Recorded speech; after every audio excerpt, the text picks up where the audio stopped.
जय द्वारकाधीश। तुम, मैं और हमारा मौन। मैंने शब्दों से पहले मौन को जाना था। वह मौन जिसमें मनुष्य अपने भीतर के आकाश को धीरे धीरे सुनना सीख। पर उस मौन के भी कई स्तर होते हैं। कुछ ऐसे जो केवल थकान से आते हैं और कुछ ऐसे जो आत्मा की गहराइयों में दीर्घ समाधि की तरह उतरते हैं। तुमसे मिलने से पहले मेरा मौन केवल विश्राम था, पर तुम्हारे आने के बाद वही मौन एक दैवी सौक्त शास्त्र बन गया। क्योंकि तुम मेरे शब्दों में नहीं रहती, तुम तो उस रिक्त स्थान में रहती हो जहाँ शब्द जन्म लेने से पहले अपनी अर्थ की तलाश करते हैं। जब मैं तुम्हारे बारे में सोचता हूँ तो मेरे भीतर कोई हलचल नहीं होती, मानो किसी सख्त का कोई पुराण और उसकी अदृश्य ऋचा धीरे धीरे खुल रही हो। तुम मेरे मौन का सबसे प्राचीन श्लोक हो, वह श्लोक जो लिखा नहीं गया पर युगों से कल्पों में अंतरात्मा के आकाश में गूंज रहा है।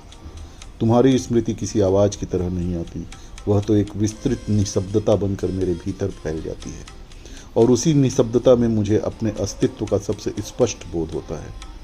तुम्हारे बिना शब्द बहुत हो सकते हैं, पर अर्थ अपनी जड़ता अथवा अस्तित्व को खो देता है।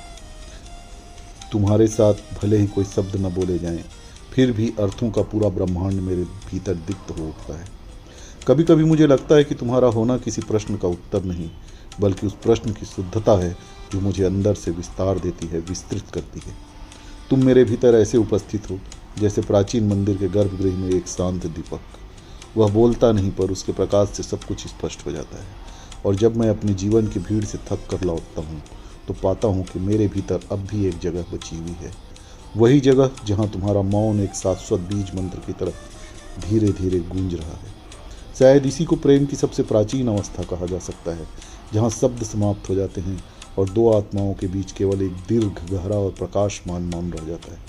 और उस मौन में मैं हर बार तुम्हें पढ़ता हूँ, जैसे कोई देवी दुर्गा का साधक अपने ही हृदय में लिखे हुए सबसे सनातनी अनंत बीज मंत्र को पहली बार समझ रहा हो और दोहरा रहा हो, बार बार बार बार, अनेकों बार। जय द्वारकाधीश।